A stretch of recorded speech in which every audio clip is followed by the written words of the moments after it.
Hello बच्चों, कैसे हैं आप लोग। आशा करता हूँ आप लोग अच्छे होंगे, मस्त होंगे। तो चलिए बच्चों, आज के इस वीडियो में हम कक्षा 12 के विद्यार्थियों के लिए शिक्षा शास्त्र का जो है मॉडल पेपर लेकर आए हैं, जो 2025 बोर्ड एग्जाम के लिए मोस्ट इम्पोर्टेंट रहेगा। तो चलिए देखते हैं। सबसे बच्चों, सबसे पहले आपको अपना नाम लिखना है, उसके बाद अनुक्रम लिखना है, उसके बाद नाम लिखना है, उसके बाद संकेत डालना है। ठीक है भैया। उसके बाद बच्चों जो है पूर्णांक जो 100 नंबर का रहेगा, समय 3 घंटे 15 मिनट आपको जो है मिलेंगे। नोट क्या रहेगा, प्रारंभ के 15 मिनट परीक्षार्थियों को प्रश्न पत्र पढ़ने के निर्धारित है। सभी प्रश्न बच्चों अनिवार्य रहेगा और सभी प्रश्नों के निर्धारित अंक उनके जो है सम्मुख अंकित है। सबसे पहले हम लोग बहुविकल्पी प्रश्नों को देखेंगे, जो एक एक अंकों का जो है रहेगा। पहला क्वेश्चन बच्चों कि वैदिक काल में शिक्षा का प्रमुख केंद्र कौन सा था। तो वैदिक काल में प्रमुख शिक्षा का केंद्र जो है तक्षशिला था। क्या था बच्चों, जो है तक्षशिला था। दूसरा क्वेश्चन है, मकतबों में किस प्रकार की शिक्षा प्रदान की जाती थी। मकतबों में जो है किस प्रकार की शिक्षा प्रदान की जाती थी। 4 ऑप्शन दिए गए हैं।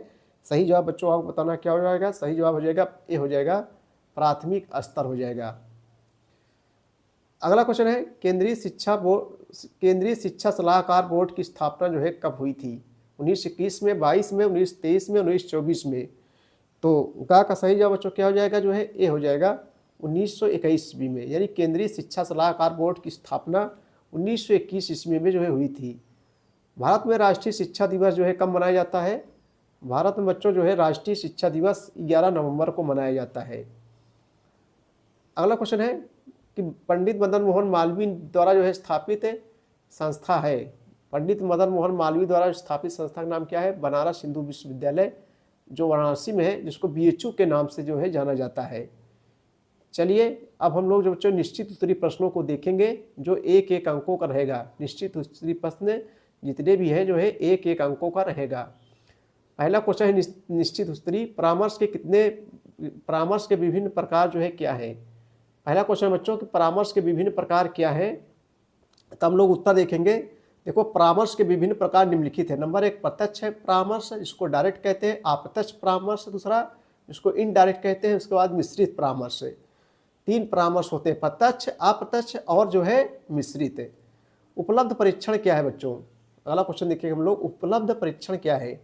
तो उत्तर हो जाएगा, एक उपलब्ध परीक्षण कार्य के एक विशिष्ट क्षेत्र में अपेक्षित निष्पत्ति को जो है मापने का यंत्र साधन होता है। छोटा छोटा क्वेश्चन है बच्चों, देखते चलिए।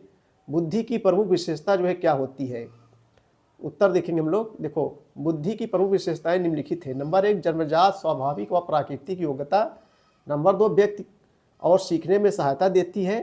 नंबर 3 लिंग भेद का जो है बुद्धि पर प्रभाव नहीं, ये होता है। स्वप्न विश्लेषण विधि किस उपचार के लिए प्रयोग में लाई जाती है। अगला क्वेश्चन देखेंगे हम लोग बच्चों, स्वप्न विश्लेषण विधि किस उपचार के लिए प्रयोग में लाई जाती है। तो उत्तर हो जाएगा बच्चों मानसिक चिकित्सा और मानसिक चिकित्सा के क्षेत्र में। किसमें बच्चों, मानसिक चिकित्सा। बस छोटा सा क्वेश्चन है। रुचि के 2 स्रोतों के नाम लिखिए। रुचि के 2 स्रोतों के नाम लिखिए। तो बच्चों रुचि के 2 स्रोत निम्नलिखित। नंबर 1 प्राकृतिक स्रोत, नंबर 2 हो जाए अर्जित स्रोत। यानी रुचि के 2 स्रोत निम्नलिखित है। पहला है प्राकृतिक स्रोत, दूसरा जो है बच्चों है अर्जित स्रोत। चलिए अगले क्वेश्चन की ओर हम लोग चलेंगे। अतलगुत्तरी प्रश्न है, जो है बच्चों 4 अंकों का रहेगा। अतलगुत्तरी प्रश्न कितने अंकों का रहेगा, 4 अंकों का रहेगा। तो चलिए पहला क्वेश्चन देखेंगे उत्तर सहित। वैदिक कालीन शिक्षा के किन्हीं 4 दोषों को जो है उल्लेख कीजिए। वैदिक कालीन शिक्षा के किन्हीं 4 दोषों का उल्लेख कीजिए। आइए बच्चों तो उत्तर देखते हैं। देखो, वैदिक कालीन शिक्षा के 4 दोष है। 4 दोष जो है, 4 दोष निम्नलिखित है, निम्न है। पहला बच्चों धर्म का अत्यधिक महत्व। नंबर 2 स्त्री शिक्षा की अपेक्षा। नंबर 3 शूद्रों की शिक्षा की अपेक्षा। नंबर 4 जन सामान्य की शिक्षा की अपेक्षा। अपेक्षा में होता है, अवहेलना भी होता है। बौद्ध काल में स्थापित किन्हीं 2 प्रमुख विश्वविद्यालयों के नाम लिखिए। बौद्ध काल में स्थापित किन्हीं 2 प्रमुख विश्वविद्यालयों के नाम लिखिए। तो पहला बच्चों है विक्रमशिला विश्वविद्यालय, दूसरा है जो है नालंदा विश्वविद्यालय। अगला क्वेश्चन है ब्रिटिश कालीन शिक्षा के 4 दोष बताइए। चलिए अगले क्वेश्चन की ओर हम लोग चलेंगे। ब्रिटिश कालीन शिक्षा के 4 दोष निम्नलिखित हैं। 4 दोष बताना है। देखो दोष है, दोस्त आ जा रहा है। ब्रिटिश कालीन शिक्षा के 4 दोष निम्नलिखित हैं बच्चों। पहला है सर्वसाधारण की शिक्षा पर अधिक बल दिया जाता था। नंबर 2, ब्रिटिश कालीन शिक्षा से भारत में एक अलग वर्ग का निर्माण हुआ जो अंग्रेजी शासन से जुड़ गया। अगला नंबर है, इस शिक्षा का हमारा राष्ट्रीय सांस्कृतिक विरासत पर जो है हमारे राष्ट्रीय सांस्कृतिक विरासत पर जो है बुरा प्रभाव पड़ा। चलिए अगले क्वेश्चन की ओर हम लोग चल गए। भारतीय भाषाओं का विकास रुक गया। अगला एक नंबर और है, भारतीय भाषाओं का जो है विकास रुक गया। अगला क्वेश्चन है, भारत में नवोदय विद्यालय खोलने के क्या कारण हैं। देखो आप लोग सुने हुए होंगे नवोदय विद्यालय की बहुत चर्चाएं होती रहती हैं। भारत में नवोदय विद्यालय खोलने के बच्चों क्या कारण है, 4 नंबर के भी है। तो उत्तर हम लोग देखेंगे, ग्रामीण क्षेत्र के प्रतिभावान बालक बालिकाओं को अच्छी शिक्षा प्रदान करने हेतु प्रत्येक जिले के ग्रामीण अंचल में एक नवोदय विद्यालय जो है खोला गया।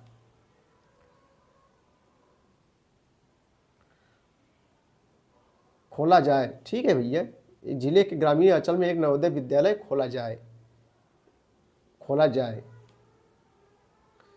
महात्मा गांधी के अनुसार शिक्षा के किन्हीं 4 उद्देश्यों का उल्लेख कीजिए। महात्मा गांधी के अनुसार शिक्षा के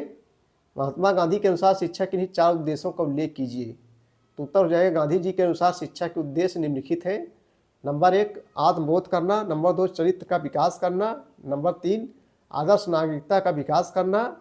और अगला नंबर, सांस्कृतिक विकास करना। प्रकृति की ओर लौटो से टैगोर का क्या तात्पर्य है। टैगोर यानी बच्चों रविन्द्रनाथ टैगोर।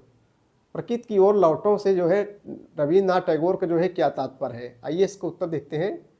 देखो, श्री टैगोर प्रकृति प्रेमी और वे नगरों में दी जाने वाली परंपरागत शिक्षा को उचित नहीं मानते थे, क्योंकि उस प्रकार की शिक्षा मनुष्य को प्राकृतिक वातावरण से दूर कर देती है। इसलिए उन्होंने प्रकृति की ओर लौटों की विचारधारा पर जो है जोर दिया। ठीक है भैया। लघुत्तरी प्रश्न चलो वो देखते हैं बच्चों हम लोग, जो है आइए लघुत्तरी प्रश्न हम लोग देखते हैं। लघुत्तरी प्रश्नों को देखेंगे। पहला है, पर्यावरण प्रदूषण से आप क्या समझते हैं, इसके कारणों की जो है व्याख्या कीजिए। पर्यावरण प्रदूषण से आप क्या समझते हैं, इसके कारणों की जो है व्याख्या कीजिए। तो आइए इसको उत्तर हम लोग देखते हैं।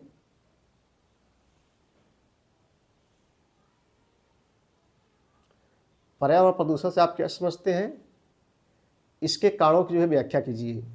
तो उत्तर चलिए देखते हैं बच्चों हम लोग। प्रदूषण शब्द अंग्रेजी के पॉल्यूशन का हिंदी रूपांतरण है। पॉल्यूशन का अर्थ होता है खराब हो जाना, अतः प्रदूषण का शाब्दिक अर्थ हुआ दूषित या खराब हो जाना। प्रकृति हमें प्राकृतिक संसाधन तो प्रचुर मात्रा तथा संतुलित मात्रा में प्रदान किए हैं, परंतु मानव ने इसका जो है दुरुपयोग करके पर्यावरण संबंधी अनेक असंतुलन समस्याएं उत्पन्न कर दी है, जिसे प्रदूषण कहते हैं। प्रदूषण के जो है कारण, कारखानों के हानिकारक अपशिष्ट व रासायनिक पदार्थ नदियों में बहा दिए जाते हैं, इस कारण भी जल प्रदूषित हो जाता है। कारखानों की चिमनियाँ, बिजली घरों तथा रेलगाड़ियों से निकाला हुआ धुआं गैसें वातावरण को जो है दूषित करने में काफ़ी प्रभावशाली भूमिका निभाती है। छोटे नगरों व देहाती क्षेत्रों के चूल्हों का धुआं भी वातावरण को दूषित करता है। शहरों में कूड़े करकट के ढेर पर्यावरण को दूषित करते हैं, उनसे मच्छर मक्खियाँ जो है खूब पनपती है। मानव व पशुओं आदि के जो है मूल मलमूत्र के निस्तारण की उपयुक्त व्यवस्था न होना भी पर्यावरण प्रदूषण का एक मुख्य कारण है। प्राथमिक शिक्षा के प्रसार में आने वाली समस्याओं पर अपने विचार प्रस्तुत कीजिए बच्चों। अगला क्वेश्चन देखेंगे हम लोग। प्राथमिक शिक्षा के प्रसार में आने वाली समस्याओं को अपने विचार में प्रस्तुत कीजिए। आने वाली समस्याओं पर अपने विचार प्रस्तुत कीजिए। प्राथमिक शिक्षा की जो है प्रसार संबंधी समस्याएं, तो उत्तर लिखेंगे, हेडिंग डाल लेंगे बच्चों हम लोग, प्राथमिक शिक्षा की प्रसार संबंधी समस्याएं।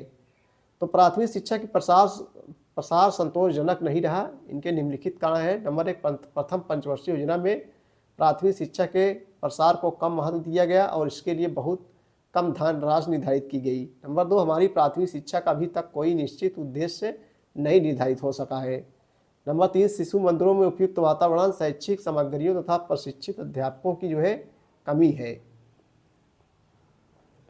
प्राथमिक शिक्षा की ओर प्रायः हमारे अभिभावक उदासीन रहते हैं।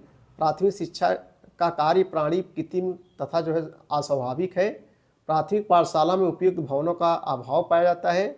शिशुओं से संबंधित मनोवैज्ञानिक प्रयोगशालाओं का नितांत अभाव है। प्राथमिक शिक्षा के प्रसार की जिम्मेदारी बच्चों अधिकांशतः व्यक्तिगत संस्थानों पर ही है। राजकीय प्रयत्नों की इस दिशा में सर्वथा कमी है। नंबर 9, प्राथमिक शिक्षा अत्यंत व्ययशील है। शिशुओं की मनोवैज्ञानिक आवश्यकतानुसार शिशु साहित्य का अभाव है। इस प्रकार की शिक्षा की व्यवस्था शहरी क्षेत्र के लिए तो है की जाती है, किंतु ग्रामीण क्षेत्रों में इसकी बच्चों घोर उपेक्षा है, यानी अवहेलना है। भारत में जनसंख्या विस्फोट के क्या कारण हैं? जनसंख्या विस्फोट यानी बच्चों जनसंख्या का तेजी से जो है वृद्धि होना। देखो, जनसंख्या विस्फोट यदि यही गति रही तो बच्चों आगामी 15-20 वर्षों में भारत का खाद्यान्न संकट यानी गेहूं चावल से आवास संकट, जल संकट व प्रदूषण संकट की स्थिति अधिक विकराल रूप धारण कर लेगी। अतः समय रहते जनसंख्या वृद्धि को नियंत्रित करना आवश्यक है। भारत में जनसंख्या वृद्धि के लिए विविध कारक उत्तरदायी हैं, जिसमें कुछ प्रमुख कारक इस प्रकार हैं। देखो बच्चों, इसमें जनसंख्या के मामले में भारत का पहला स्थान है। पहले चीन का पहला स्थान था, लेकिन जो है अब जो है भारत का पहला स्थान हो गया है, चीन का दूसरा स्थान हो गया है। यही भारत में जनसंख्या बहुत तेजी से बढ़ रही है, इसको रोकना बहुत जरूरी है। भारत में जनसंख्या विस्फोट का कारण पहला है गर्म जलवायु प्रजनन शक्ति में वृद्धि करती है। बालिकाएं शीघ्र अपने यौवन को प्राप्त कर लेती हैं। बाल विवाह की प्रथा अभी भी प्रचलित है। बाल विवाह यानी छोटी उम्र विवाह कर लेना। नंबर 4, लगभग 50% जनसंख्या अभी भी जो है क्या है बच्चों, अशिक्षित है। 50% जनसंख्या अभी भी जो है क्या है, अशिक्षित है। लैंगिक संबंधों का मनोरंजन का साधन समझा जाता है। कुछ समाजों या वर्गों में संतानों उत्पत्ति को नियंत्रित करने के विरुद्ध धार्मिक प्रतिबंध है। हमारे समाज में संतानों उत्पत्ति को ईश्वरीय इच्छा माना जाता है, यानी कहते हैं भैया ईश्वर की देन है, सब जितने बच्चे हैं सब ईश्वर की देन होते हैं, ऐसा कहते हैं। मतलब ये बच्चे पैदा हो रहे हैं सब ईश्वर की देन है। प्रेरणा के कार्यों का वर्णन कीजिए। चलिए अगले क्वेश्चन की हम लोग चलेंगे। प्रेरणा के कार्यों का वर्णन कीजिए, लघुत्तरी प्रश्न है। प्रेरणा के कार्यों का वर्णन कीजिए। तो प्रेरणा के प्रमुख कार्य इस प्रकार बच्चों: शारीरिक उत्तेजना का विकास, छात्र में रुचि का विकास, ध्यान केंद्रित करना, व्यवहार में परिवर्तन और चरित्र निर्माण में जो है सहायक। ये सब प्रेरणा के कार्य हैं। लक्ष्य प्राप्ति में सहायक, क्रियाशीलता में शक्ति की वृद्धि और साथ जीवन के प्रत्येक क्षेत्र में प्रेरणा में क्रियाशील बनाती है। छात्र जीवन के प्रत्येक क्षेत्र में, यहाँ छात्र होना चाहिए बच्चों, छात्र जीवन के प्रत्येक क्षेत्र में प्रेरणा हमें क्रियाशील बनाती है। विद्यालय में दंड देने के प्रमुख आधारों का वर्णन कीजिए। अगला नंबर है, विद्यालय में दंड देने के प्रमुख आधारों का वर्णन कीजिए। तो उत्तर होगा विद्यालय में दंड देने के आधार ही डाल लेंगे। प्रायः विद्यालय में बच्चों अनुशासनहीनता के लिए दंड दिया जाता है। प्रत्येक शिक्षण संस्था में कुछ नियम, आदर्श, आचार संहिता बनाई जाती है, जिसका उल्लंघन करना अनुशासनहीनता माना जाता है। जिनके उदाहरण जो है इस प्रकार है। पहला, कक्षा में अनुपस्थित रहना या देर से आने की आदत, शिक्षकों के आदेशों का पालन न करना, शिक्षकों एवं सहपाठियों से दुर्व्यवहार करना, संस्था में गाली गलौज करना, भद्दा मजाक करना, अनुशासन के नियमों को भंग करना, विद्यालय समिति को जो है नुकसान पहुंचाना। ठीक है भाई, ये बहुत कठिन नहीं है, एक बात ध्यान दें बच्चों, अपने मन से जो है आप कर लेंगे। मानसिक स्वास्थ्य, विज्ञान और मानसिक स्वास्थ्य का जो है में अंतर स्पष्ट कीजिए। ताइए इसका उत्तर देखेंगे। देखो, मानसिक स्वास्थ्य विज्ञान मानसिक रोगों से ग्रस्त व्यक्तियों के उपचार में योग देता है तथा मानसिक स्वास्थ्य का संबंध उस तरीके से है जिसके द्वारा व्यक्ति अपनी इच्छाओं, महत्वाकांक्षाओं, विचारों, भावनाओं को अपनी आत्मा से समन्वित करता है, ताकि वह अपने जीवन की उन मांगों को पूरा कर सके जो उसके सामने जो है आती है। अब दीर्घ उत्तरी प्रश्न जो है 10 अंकों का रहता है। प्राचीन भारतीय शिक्षा की मुख्य विशेषताओं को ले कीजिए अथवा पंडित मदन मोहन मालवीय शैक्षिक विचारों वर्णन कीजिए। जहाँ अथवा लगे बच्चों, 2 में से एक करना है। पर्यावरण प्रदूषण कितने प्रकार का होता है, इसके उदाहरण बताइए। तो पर्यावरण प्रदूषण बच्चों कई प्रकार से, जल प्रदूषण, ध्वनि प्रदूषण, वायु प्रदूषण, बहुत प्रकार के प्रदूषण होते हैं। अपने मन से बच्चों लिख सकते हैं आप। अथवा प्राकृतिक आपदा का अर्थ स्पष्ट कीजिए, बाढ़ आने के कारण का वर्णन कीजिए। ये भी सरल है, अथवा लग जाए, 2 में से एक करना है। प्राकृतिक आपदाएं जो प्रकृति द्वारा आती है, जैसे भूस्खलन हो गया बच्चों, उसके बाद चक्रवात हो गया, आंधी तूफान, बाढ़, सब प्राकृतिक आपदाएं के अंतर्गत आता है। तो बच्चे अपने मन से जो है इसको कर लेंगे। स्त्री शिक्षा कोई 4 समस्याएं बता लिखिए, अथवा जनसंख्या शिक्षा की समस्या क्या है, जनसंख्या शिक्षा शिक्षण के लिए सुझाव दीजिए। ये भी 10 अंक का है। ठीक है भैया, तो ऐसे क्वेश्चन आएंगे। वीडियो देखने के लिए बहुत बहुत धन्यवाद। Thank you.